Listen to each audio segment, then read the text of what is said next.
Ryan Reynolds here for, I guess, my 100th Mint commercial.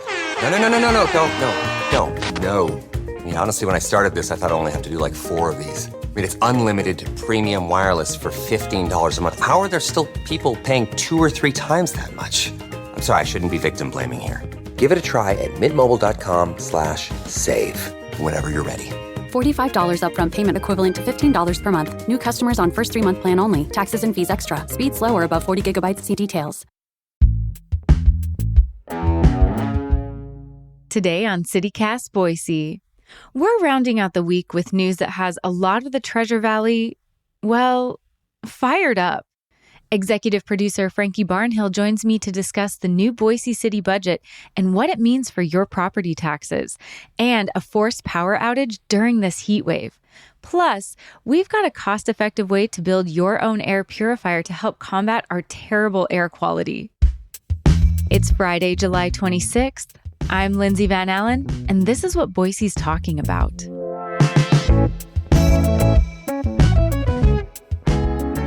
Happy Friday, Frankie. Are you staying cool? Staying cool, breathing maybe a tiny bit better. We'll talk about that today for sure. But man, yeah, how about you? How are you? I mean, the 100 degrees, thank goodness, is behind Boise now. Yeah, hopefully. Knock on wood. Yeah. Because for real, I need that to be done for a little bit. For real. But yeah, no, today, breathing a little easier today, Good. Which is nice. No Good. Migraine. My eyes don't hurt. Yes. So I'm feeling a little better. Yeah, a little lighter. That's good. Going in the weekend. Yeah. So, feeling better, feeling a little more stabilized. We definitely need to talk about Boise's new budget. Yes. That's going to be a big deal this year. It is for sure. So, this was actually approved recently. We didn't talk about it last Friday because we were talking about all kinds of other things. There's actually been kind of, a little deluge of news from City Hall. But the latest is that, the City Council approved it 5-1 with only Council member Lucy Willits being the only one to vote no. We should definitely talk more about her reasoning. Yeah, I don't know that that's surprising, but I definitely think we should talk about it. No. And, it's like just quick rundown on some facts. $327 million going to the general fund. That's an increase of a little over $25 million from last year.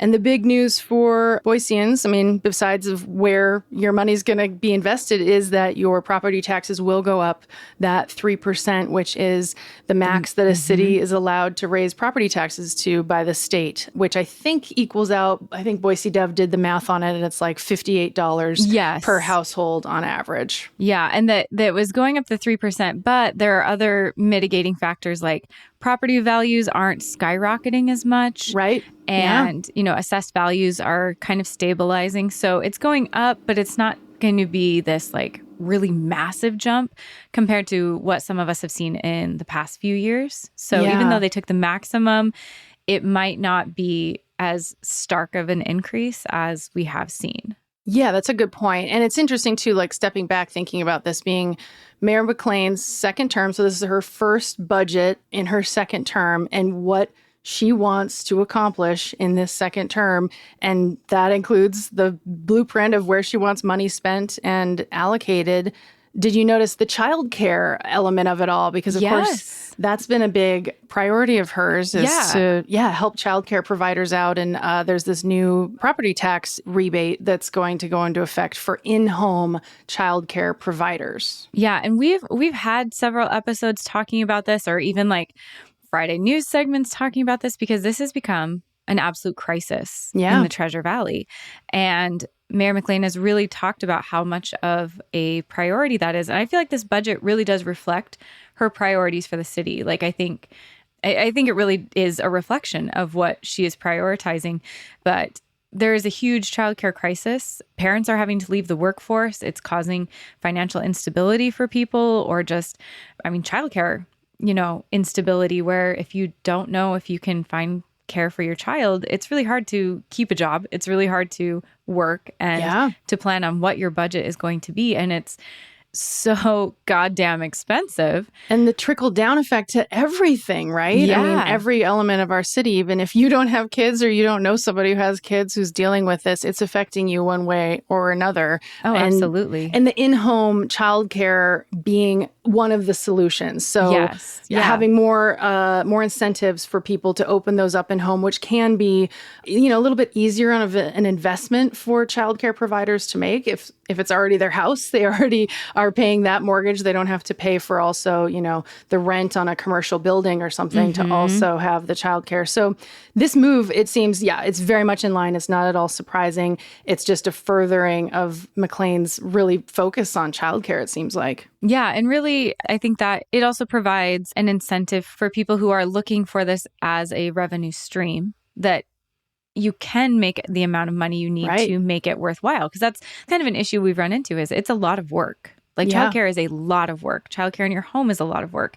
And so when the costs are high, but it's just so expensive to do also, and to try to make a living that way. So making it more financially accessible makes it more financially accessible for the people who need childcare. So I think that is really important. I also love that there's going to be the new fire station for Northwest Boise. Right, that's a big one. And that they are going to upgrade the Cole and Eustick branch of the library that has just been completely packed. And so just Boise's growing. Yeah. Like I think it's getting more complex. It's very reasonable to expect that as we're having massive growth in this area, we are going to need more resources. We're going to need more childcare. We're going to need more fire departments. We're going to need better libraries. Like that's just what being in a city looks like. And so I think taxes going up $58, it is an increase. I'm not going to diminish that, but this is a good move for the city, or I think this is an important move for the city, considering how much growth we've had. Yeah, I think that's interesting because, of course, the people who will feel this, $58 doesn't sound like much to many people probably, but, the folks on fixed incomes. And certainly, always want to point out that as much as people is like, oh, it's just the homeowners who are going to feel that. Well, renters will feel it because it will get passed on. Their rent will go up one way or another. So, so them making the case, it seems like in general, obviously, if 5 of the council members went with Mayor McLean's budget proposal, that means she definitely has the city council on her side, mostly minus Lucy Willits, as we'll talk about more. But I feel like that really says a lot about this next term for Mayor McLean and the support that she has, not only from the public who voted her mayor again, but also the people on the council.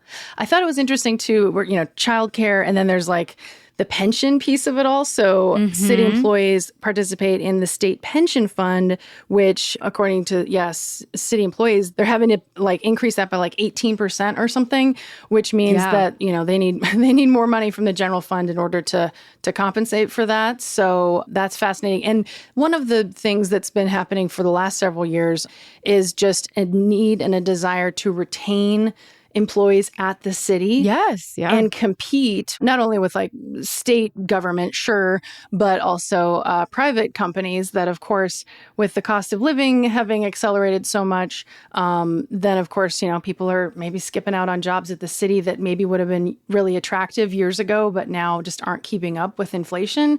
And so that's an element of this, too, is they've continued to, I think, the 3% increase, the cost of living increase, which is, I don't even know if it keeps up with the cost of inflation, actually, but it's the same amount that state employees are getting this year. So they're trying to certainly not have city employees get poached by the state, to say the least. Oh, absolutely. Well, and it's important to have experienced employees in those positions. So if you're constantly having to replace them, that creates stress on the system. I thought it was really interesting. Something that I don't think people always think about is that another factor in this budget is things like software costs for the city went up 16%.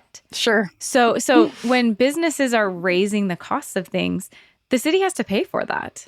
Yeah. So just like your home budget, if the price of Netflix goes way up, you either choose, do we keep that or do we not? But the city needs the software. It needs to be able to have that technical element, and the cost of that is going up. And so that's going to affect the city budget as well. I want to make sure we don't skip over why Lucy Willits didn't vote for it. She was pretty open about that. Did you get a chance to read or hear what she said about that? Yeah, I was interested to find out. I mean, yes, not surprising. She's a conservative voice on the council, and Yeah, it seemed like it was interesting in that she supported many elements of the budget, like the new fire station, potentially funding for, more mental health crisis experts, more police. She was interested in seeing that. But she didn't like the idea of having more people added to the mayor's staff, specifically to be under Chief of Staff Courtney Washburn, that they're going to add 2 deputy positions to be under her. In the Boise Dev article, they were saying how 20 heads of departments currently report to Chief of Staff Courtney Washburn, who's been with Mayor McLean since the beginning.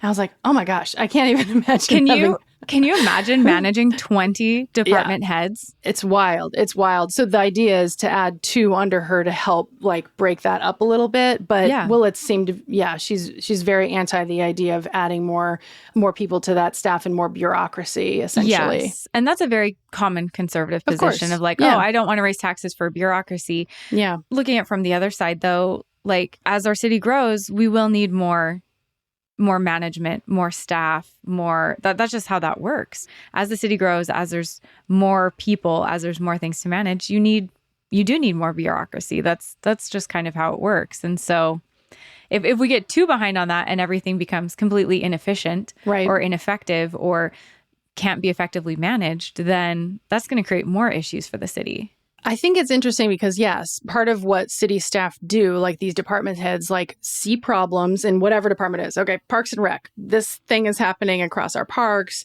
Here's a solution our staff has been talking about. We're going to bring it to the council and come up with solutions and offer our suggestions for solutions, for example. And then this city council and the mayor, take all that information, all those data points, all those great analysis of people who are experts in their field, experts in that department, and then make a decision based on it. But I do think it's kind of fascinating, just the question of innovation in a city that is rapidly changing. And where does innovation come from? Is it coming from these staffers who are on the ground, who are going, we see this problem every day. Here's an idea to potentially fix it. Yeah. Is it coming from Mayor McLean going to conferences with other mayors across the country and learning about solutions other cities have tried and have had success in? Maybe is it bubbling up in different ways? Is it coming from citizens who are saying, hey, we see this problem all the time down my street. What if you guys tried this? I feel like that's a question that Boise is going to be wrestling with as it continues to grow and continues to wonder, what kind of a city do we want to be? How much do we want to invest in our city government? And where are ideas for good governance coming from? I don't know. What do you think about that and innovation in general? I really think it's going to be a combination of all of those things and more. I think as we grow, as we evolve, I always say, Boise is a little bit of a city in a growth spurt or identity crisis. We're kind of like a teenager. Yeah. And so trying on different things. As the mother of teenagers, I feel like it's a city that is a teenager. And so, we're going to have to try out new things. We're going to have to make space for that innovation, make space for trying these new things. Maybe we're going to hire these additional staff and see that it doesn't do anything. So we don't want to do that next time, or it wasn't as effective as we thought. And I think we all need to be open for trying things and then being like, maybe that didn't work. Not everything's going to be a winner, but that it's important that there is that space to expand, to make room for innovation, because we need it. Yeah, as we're trying to figure out who are we and who do we want to be and what do we want Boise to feel like, there's going to be things that we do that we're like, that was great. That was amazing. Let's do more of that. And there's going to be things where we're like, that didn't turn out great. We've got to reverse course on that. And that's, I think, what is so important in having accessibility to our city council, to our mayor, to having a say in things like these budgets. Because I guess that's why I'm in favor of the democratic process. I guess that was maybe an ad for the democratic process. But yeah, I think it's going to be trial and error. I think I am really excited about a lot of the things that are on this budget. I think they're things that people in Boise have wanted. There's been lots of talk about, we need another fire station. We need another library, or we need the library to be upgraded. Yeah. We need childcare. And so it's going to be a lot of finding that balance, and there's going to be a lot of nuance and a lot of gray area while we find that balance.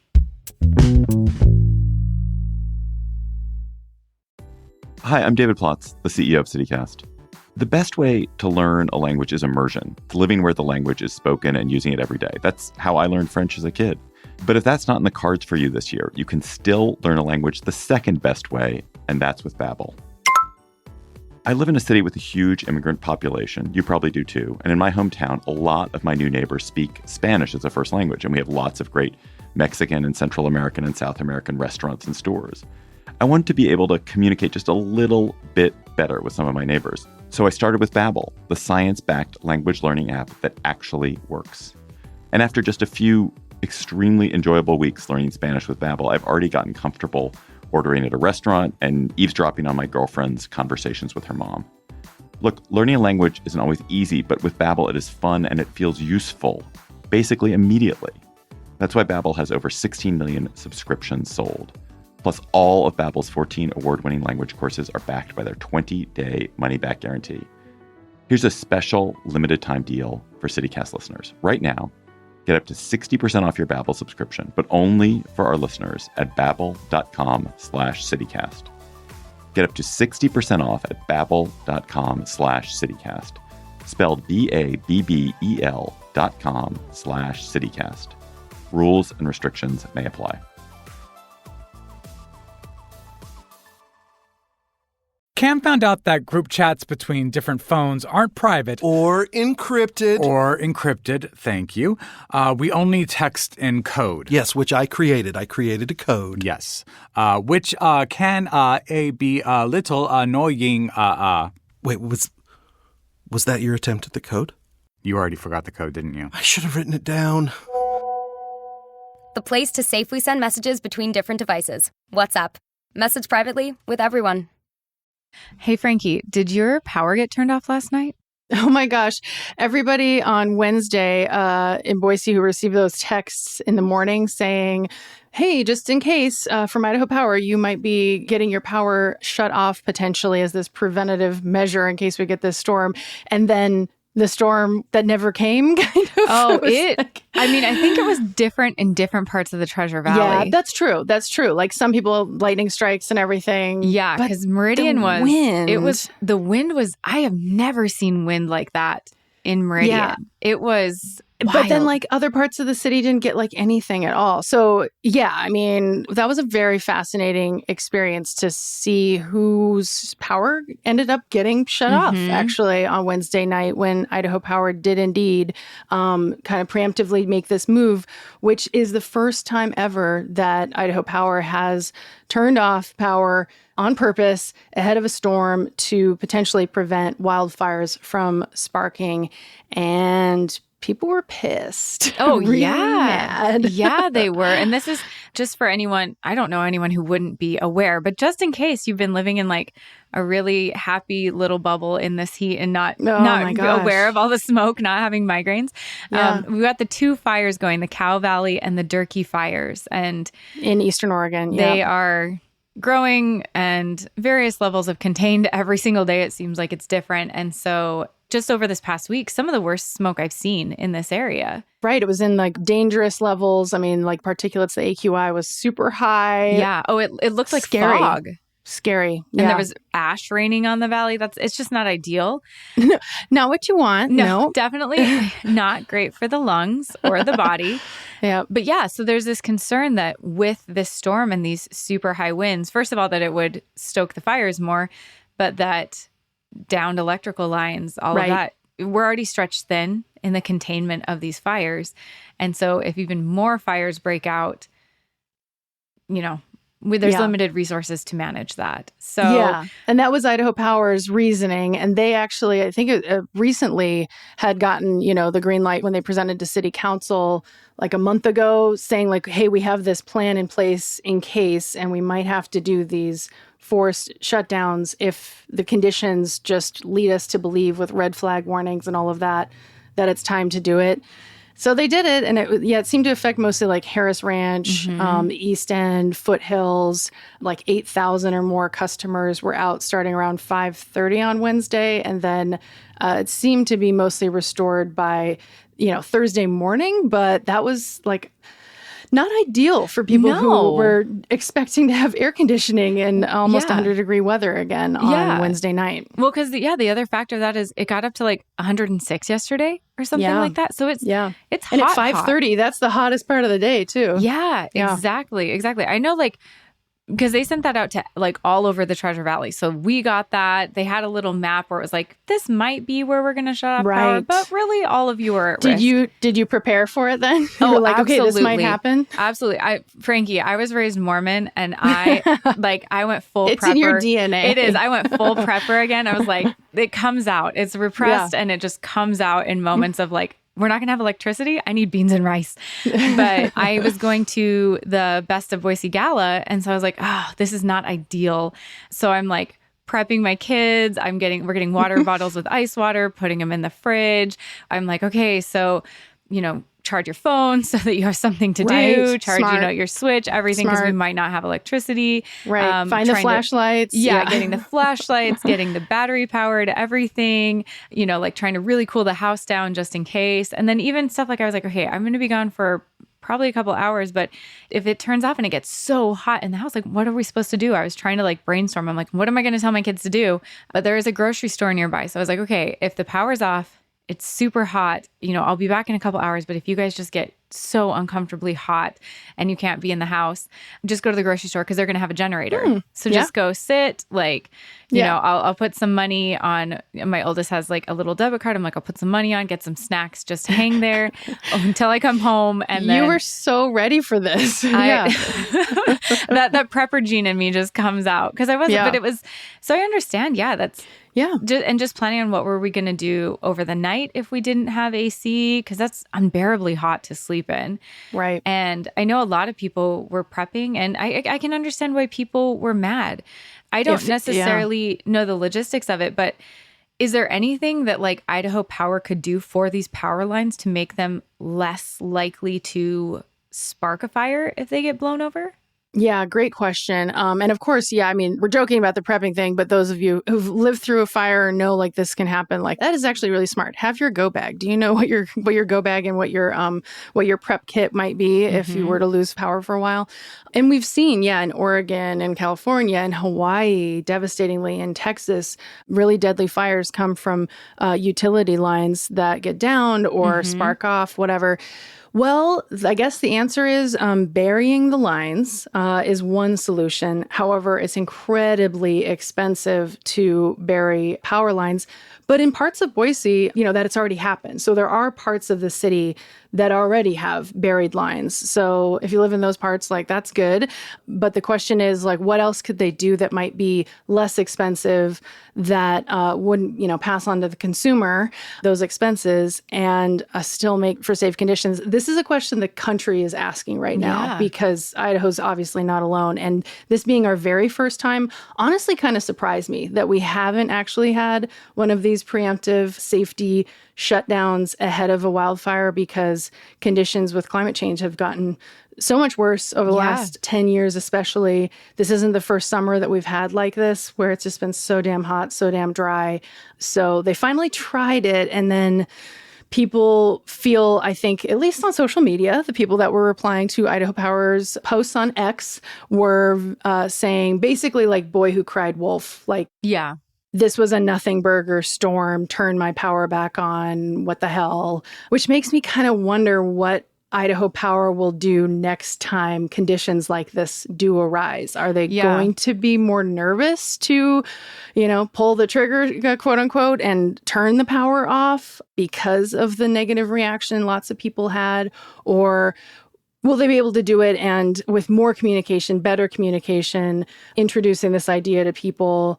I don't know. What do you think? That's what I'm worried about, I guess. No, I definitely, I'm concerned because this isn't going to happen less. No. This was the first time, but we're going to keep having these hot conditions, these dry conditions, storm conditions on the heels of that. We're going to keep having wildfires in Oregon, Montana, Washington, Nevada. Like that is kind of our reality right now because of global warming. And so, next time, are they going to wait and then it does cause a devastating fire? Yeah. Are we going to have to try to find the balance, or are huge swaths of people just going to intermittently be without power when it's 104, 108 degrees? And then what does that look like? Because that's deadly for certain populations. And so can there be shelters that pop up at the same time, so that people who are stuck in homes, but then, you're traveling in a storm. So that's not really feasible with branches and trees coming down during a windstorm. So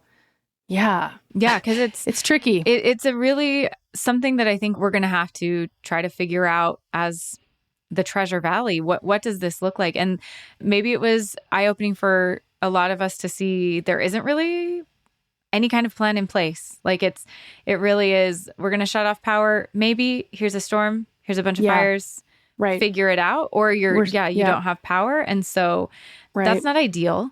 So we're sending you a text the morning of. Hopefully you can do what Lindsay did and try to figure out some backup plans. But how many people were able to actually do that, and did they work? I mean, the power has resumed. Resumed. I think it was like 10 hours. Most was back.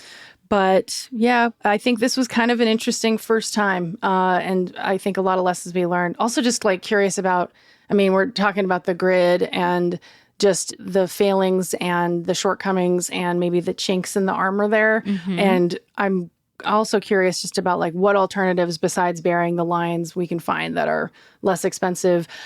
Solar panels, how does that play into all of this? Moves away from the grid as we know it. Yeah, fascinating time to be a prepper. Just kidding. I don't know. I don't love that part of me. It comes from a very deep anxiety, like a generational anxiety. So it's, it comes out, but it's not my happy place to be. Yeah. But even though power's back, maybe temperatures are going down, the fires are not contained. So Frankie, what are, like, you have some really good ideas and solutions. What are some things people can do to improve air quality, be safe? What are some tips you have? Yeah. And of course, I'm like, we should have shared this a week ago because the smoke was so bad this past week. But hey, it's still only the end of July. So August, likely. So much more coming. Yeah, there's a good chance. So if you don't have an air filter at home, which those can cost, a good one's like at least $150, can be hundreds or even thousands, depending on what kind you get. You want a slightly less expensive route. We actually shared this in our Hey Boise newsletter recently. You can actually make a homemade air filter with three things: a box fan, which are like $20. They're loud. That's the one big caveat I would say about the box fans. They are loud. But a box fan for like $20, some tape for, $5 or less. And one of those air filters for like your heater that I think also costs like $20 or $30 at the most. So all you have to do is essentially you're taping that air filter onto the box fan, and it actually does filter out those dangerous particulates from wildfire smoke. It's like incredibly efficient. Actually has been tested to be more efficient than some of those really expensive air filters you'd buy at the store for hundreds of dollars. So yeah, I think that's a really cool little hack. We'll put a link in the show notes. There's like a nice tutorial video that you can watch to show you exactly how to do it. And just be forewarned that it is kind of loud, that box fan. You're not going to want to have a phone conversation right next to it or anything like that. But is it loud, or is it calming white noise in this time of stress? Hey, there we go. Let's reframe it. It's calming white noise. That's what it is. So you got a white noise and an air filter all in one. There we go. Exactly. Well, and if it's so much cheaper, the issue I've always run into is, they're so expensive. And so I don't have a huge house, but I'd like them in different rooms. Oh, that's a good point. Like one of my kids has reactive airway disorder. So I'd like it in their room, but I'd also like it in the rooms I'm in. So it's just a solution. So you have more access to filtration, which is important. Totally. Yeah. Because those expensive air filters, they say exactly how many like square foot, it's supposed to be in to actually still be effective. So yeah, maybe you would do both of them. I think that's a great idea. Okay, Frankie, that was a lot. We covered a lot of information and topics today. But what is your pick of the week? Okay, my pick of the week is an extension of the wildfire conversation that we were just having. I found this new app that I think everyone should think about downloading if you're curious, because I'm always like, where's the smoke coming from? Like, where is the fire? Where are the fires? And, if I want to get out of town, like, what should I know about where fires are located? And what is the containment? How many crews are on? I'm a fire nerd, so this is fun. And I want to democratize this information. Yes, so, don't gatekeep it. Share it. No gatekeeping. So this app is called Watch Duty, and it is free to download, and it allows people to see, a comprehensive map of the entire United States. You can see fires anywhere, and you can zoom in on fires, click on them, see the containment level. You can see the acreage. You can see how many people are working on it. You can see evacuation notices. You can see the levels of evacuation notices. Oh, wow. That's a lot of information. You can learn about if there is evacuation notices, you'll find out where the shelters are, what the status is of those shelters, if there's going to be any public meetings on a particular fire. It's all right there. And it's run by volunteers. It's like compiled with, legit data from the National Interagency Fire Center. NCWeb is another website that has all this, but it's so much better than both of those sources in my mind because it's all together. Yeah. So like, I'm clicking on the Durkee fire. We mentioned that one. That's the big one in Eastern Oregon. And, I'm seeing exactly, unfortunately, 0% containment I'm seeing right now. Not my favorite number. Not my favorite, but yep. And then it shows the evacuation orders when they were put in place at the different levels and where, and then like helpful links to sheriff's offices and all of that. So I don't know. I've really enjoyed this app. I feel like it's kind of the thing that's been missing in my life to have it all like on my phone in one place. And I think everyone should download it. That's my pitch. Especially in fire season. I think that's a lot of really good information, even just to like maybe put your mind at ease or give you an idea like, okay, why is this smoke so bad? Or, maybe it's going to be a little less bad because it's magically more contained, or something like that. For sure. Or there's a red flag warning and this is going on there or whatever. Exactly. I think more information is better when it comes to fire season. Yeah, I don't want us to have to rely just like on the power company's text the day of. Yeah. We need the more information, the less stressed we have to be when we have to prepare for stuff. Yeah, totally. So that's my pick. What about you? What are you excited about or interested in this week? So I love art. That's just something I know lots of people do, but Are we talking like visual art? Yes, visual art. Okay. Going to a gallery, going to I love it. I love it. I took lots of like art history classes when I was in college and I loved it. And so the Idaho Art Gallery is showcasing a bunch of work this weekend, and some of the artists are from the area. And so I really love when local artists get featured. I think I'm excited to see the art scene in this area expand. And I think there's some really good movement within the art community. But I don't think there's always been a lot of space for local artists to be featured and showcased, which has been a shame because we have a lot of really amazing artists.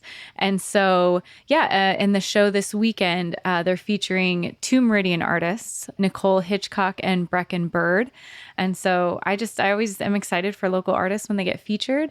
And this gallery event is going to run Friday from 4 to 8 p.m. and Saturday from 11 a.m. to 6 p.m. And it's free.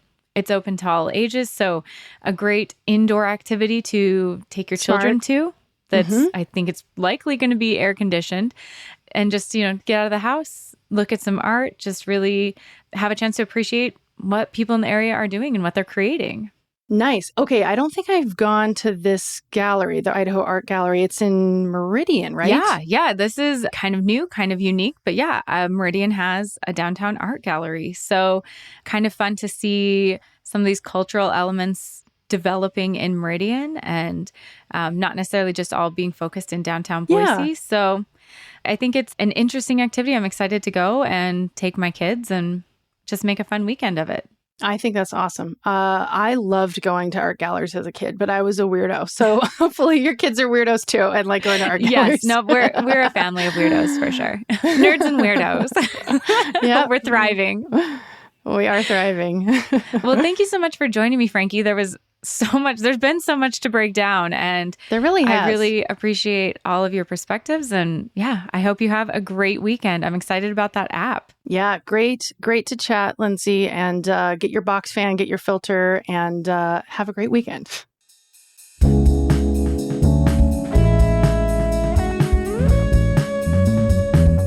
That's all for today here on CityCast Boise. The show is produced by Evelyn Avitia, Frankie Barnhill, Selena C.A. Reynolds, and me, Lindsay Van Allen. Blake Hunter and Adrian Gonzalez wrote our Hey Boise newsletter, and our music is by Up Is the Down Is the.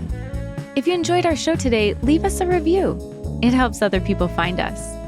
We'll be back on Monday with a look at the bombshell report about human trafficking in our community. Talk to you then.